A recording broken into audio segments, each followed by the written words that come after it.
tratamiento con medicamentos de los trastornos mentales u otras afecciones médicas, antipsicóticos típicos, atípicos y bloqueantes de los receptores dopaminérgicos utilizados para síntomas digestivos. De acá viene lo que les contaba hace un ratito, que se utilizaba el sulpiride, ¿no? El sulpiride puede producir efectos secundarios tetrapiramidales, pero acá estamos hablando de la metoclopramida. No sé si alguno de ustedes conoce ese fármaco, la metoclopramida.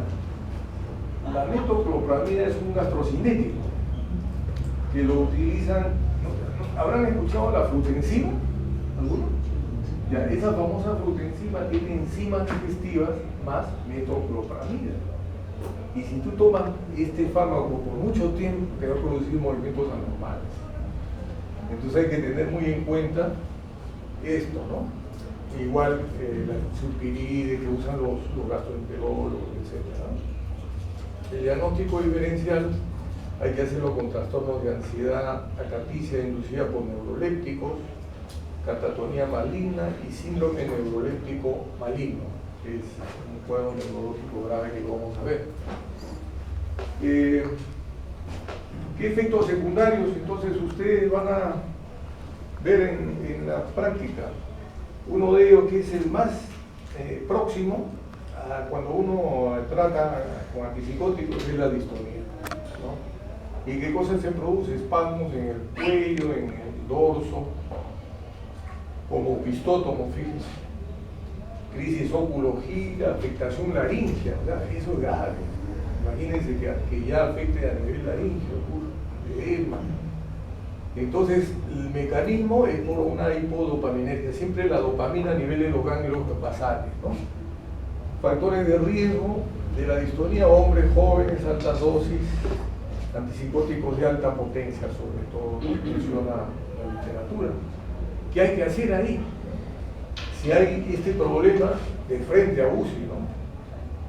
Mejor dicho, a shock trauma, ¿no? Pero si llega a la emergencia, lo que tenemos que hacer es de inmediato, endovenoso, ¿qué cosa le tendríamos que poner? ¿Ah? Piperideno. Piperideno es lo que tenemos acá en el hospital, en cualquier hospital. Biperideno, que es el aquinetón comercial, ¿no?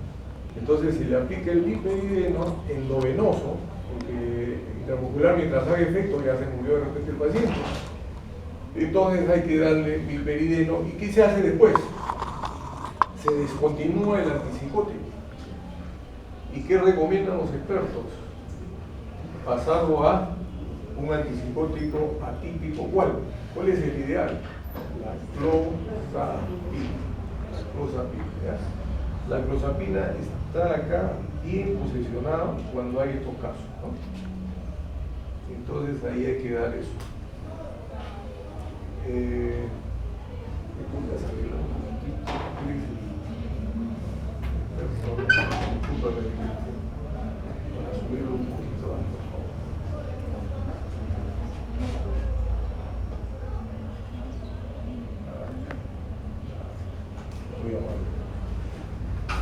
Entonces, ¿qué cosa más se presenta como signo de extrapiramidal? El parkinsonismo secundario. Es un temblor, ¿no?, en las manos, puede haber en la lengua, disartria, ¿no? Todo eso bien característico. Y la disartria más va acá, ¿no? La disartria, o sea, el problema de la disartria más va acá. Pero en el parkinsonismo es el temblor. Es un Parkinson secundario. Igual, a nivel de los ganglios basales hay un problema de la dopamina y se caracteriza, acá está, les dije, ¿qué hay que hacer en ese caso? Reducir la dosis o agregar un antipsicótico, un antiparkinsoniano, perdón, que es el biperideno, y el cambio se sugiere a un antipsicótico atípico. Sí o sí, hay que cambiar. Estamos hablando de una diapo bien antigua, ¿no? Es una diapo donde de repente todavía no habían los antipsicóticos modernos, pero de todas maneras es importante que ustedes sepan que en ese tiempo y ahora también estos casos son de emergencia, ¿no? Entonces hay que tener en cuenta. Y el otro gran problema es la acaticia. ¿Qué cosa es la acaticia? Es una sensación que tiene la persona de piernas inquietas. Entonces el sujeto tiene que pararse, estar en movimiento porque siente algo en las piernas que no le deja. Es una inquietud motora subjetiva, ¿no? Hay ahí alguna relación con factores de riesgo, el hierro sérico bajo y el tratamiento el mismo, que les mencioné, el piperideno, el noveno. ¿De cuánto viene el piperideno para mencionarles, para que ustedes sepan? De 5 miligramos en endovenoso. Son ampolletitas de 5 miligramos y hay que darle endovenoso una ampolla. Esperar unos minutos y que eso va a actuar, y ahí ya antes del alta tenemos que hacer el cambio de la medicación a un antipsicótico atípico, ¿no? De preferencia la clozapina, ¿no? Si hubieran problemas, digamos, si se presentaran con distonías, etc. Entonces, ¿qué es la distonía aguda? Es un espasmo muscular, hay un cuadro clínico con espasmos musculares, cierre mandibular, ¿no? Hay trismos, protrusión de la lengua, espasmo laringio, pistótomos, tortícolis, crisis oncología. Todo eso, fíjense cómo se puede presentar en un cuadro agudo, ¿no? Y viene la disquinesia tardía, que es una entidad también que se ve mencionan los autores que no necesariamente con los antipsicóticos típicos, sino también puede surgir con los antipsicóticos atípicos. ¿Ya? Entonces acá fíjense, el bloqueo de los receptores en la vía dopaminérgica nigroestatal causa una proliferación de los receptores, se proliferan los receptores dopaminérgicos y dice, esta proliferación puede dar lugar a disquinesia tardía, ¿no? Esa es una entidad también que hay que reconocerla para poderla tratar.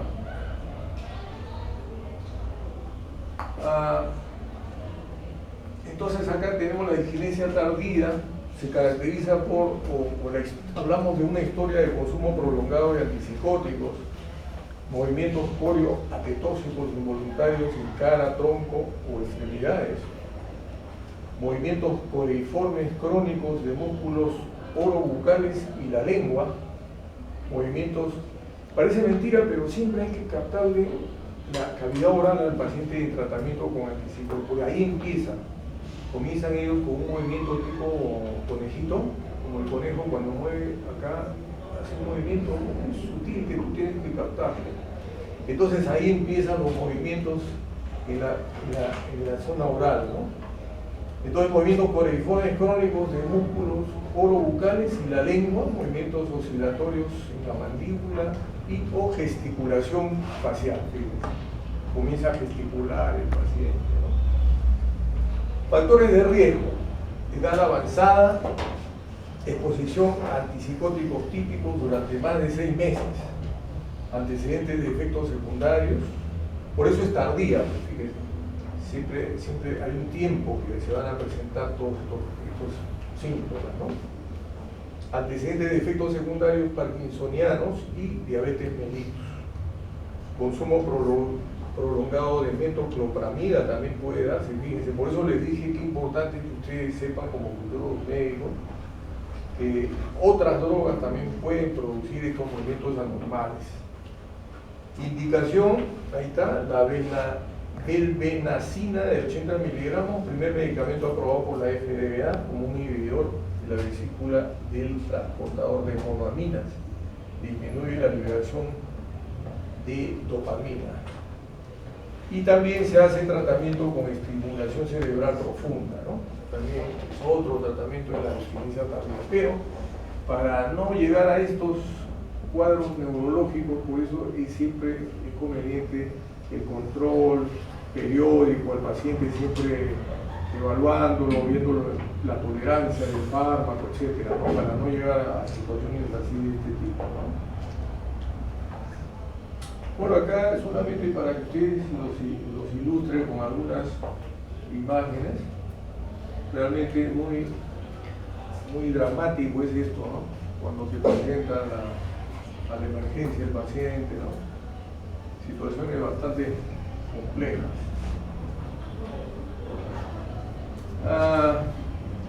Acá el síndrome neuroléptico maligno. ¿Por qué se caracteriza? Es una rara complicación potencialmente mortal del tratamiento con neurolépticos. Fíjense, inicio, presentación, progresión y desenlace heterogéneos. Las características diagnósticas. Pacientes expuestos a un antagonista de la dopamina durante 72 horas anteriores a la aparición de los síntomas. ¿Qué cosa viene a presentarse? Como con fiebre. Fíjense, mayor de 38 grados centígrados. Rigidez muscular, estado mental alterado, estamos hablando de un compromiso de la conciencia, ¿no? El sensorio comienza a alterarse.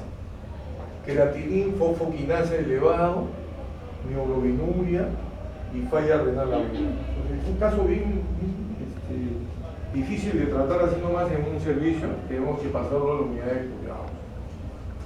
Sí, entonces, si fuese así, unidad de cuidados, la UCI.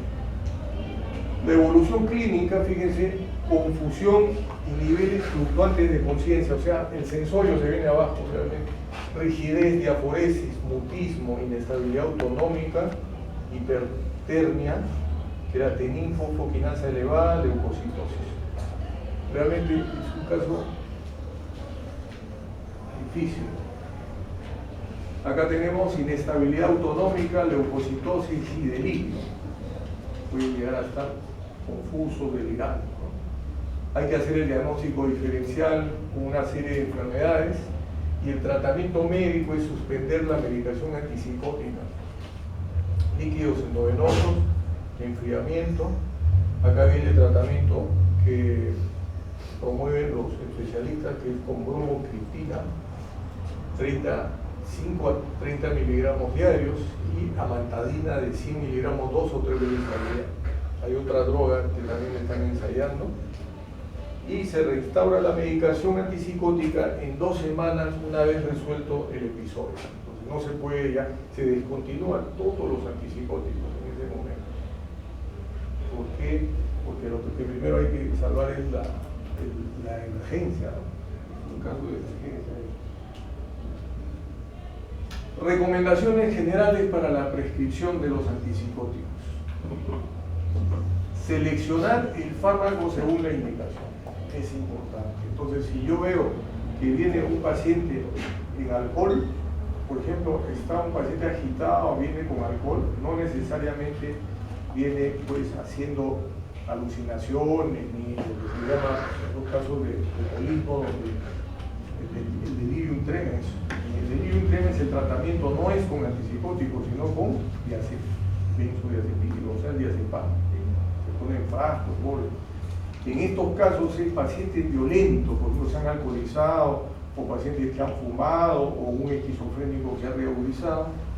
Entonces hay que ver qué medicación es la que tengo que utilizar.